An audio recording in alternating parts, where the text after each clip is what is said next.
미스터리 클래스에 오신 것을 환영합니다. 자, 오늘은 백두산 폭발에 관한 미스터리에 대해서 얘기해 보도록 하겠습니다. 백두산, 이 백두산이 거대한 잠에서 깨어나고 있죠. 이 잠을 깨우는 것이 바로 일본입니다. 일본의 대지진이 결국 우리에게도 재앙을 안겨줄 수가 있는 거죠. 현재 백두산의 폭발 가능성이 99%라고 합니다. 오늘은 심각한 이야기를 해보도록 하죠. 먼저 백두산은 한반도에서 가장 높은 산이죠. 중국과 국경을 이루고 북동에서 남서 방향의 창바이 산맥과 북서에서 남동 방향의 마천령 산맥의 교차점에 위치하는 화산입니다. 백두산의 중앙부에는 천지가 있으며 그 주변에는 해발고도 2,500m 이상의 회백색 봉우리 16개가 천지를 둘러싸고 있습니다. 이 가운데 6봉우리는 북한에 속하며 7개는 중국에 속하고 3개는 국경에 걸쳐져 있죠. 원래 저 땅은 우리의 것이죠. 자존심이라면 하늘을 찌르는 북한이 우리의 영산을 돈 때문에 팔아 넘겼다는 사실이 화가 나긴 합니다. 이 얘기는 일단 차치하고, 그런데 혹시 백두산의 높이를 여러분들은 아시나요? 우리는 학교에서 해발 2,744m라고 배웠었죠. 하지만 중국에서 측정한 높이는 2,750m라고 합니다. 6m 이상 높아진 것이죠. 2009년부터 침강하던 천지 칼데라 외륜산이 융기를 시작하면서 백두산의 해발 고도가 몇 년 전부터 조금씩 높아졌다고 합니다. 또 백두산 천지 주변에 산지한 온천의 온도가 10여 년 전만 해도 보통 섭씨 60도를 오르내렸지만 최근에는 급격히 뜨거워지며 83도까지 올라갔다고 합니다. 전문가들은 해발, 온천수의 온도가 모두 상승 또는 증가하는 것은 마그마가 상승하고 있기 때문에 폭발할 조짐이 뚜렷해졌다는 증거라고 분석하고 있습니다.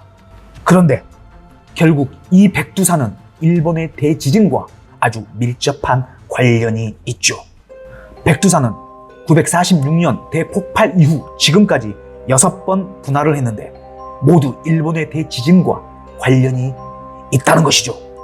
백두산은 946년, 1373년, 1597년, 1702년, 1898년, 1903년, 1925년에 분화했는데 1413년, 1668년이라는 설도 있습니다. 어쨌든 그 전후에 반드시 일본에서 규모 8 이상의 거대 지진이 발생했다고 하죠. 일본의 거대 지진이 다가오고 있다는 것은 주지의 사실이죠. 2011년 3월 11일 동일본 대지진이 일어났고 이 대지진으로 일본의 화산들이 잠에서 깨어나고 있습니다.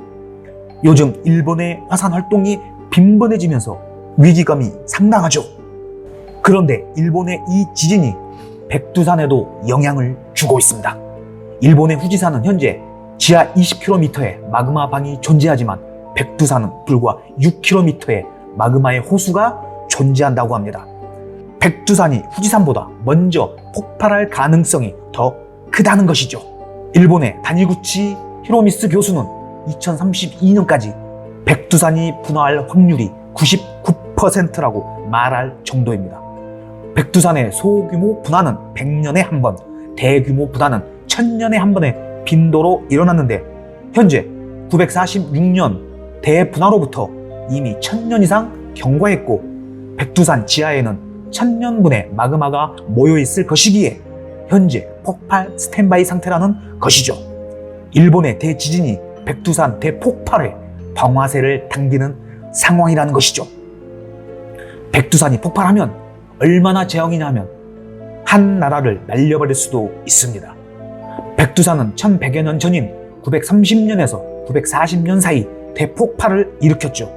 그 폭발로 인한 피해가 발해의 갑작스런 멸망과도 관련이 있다는 주장이 있죠.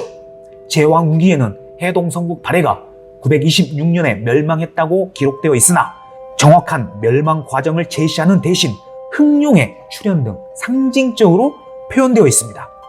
흑룡은 백두산 폭발 시 분출된 엄청난 화산재를 뜻하는 것이라고 하죠.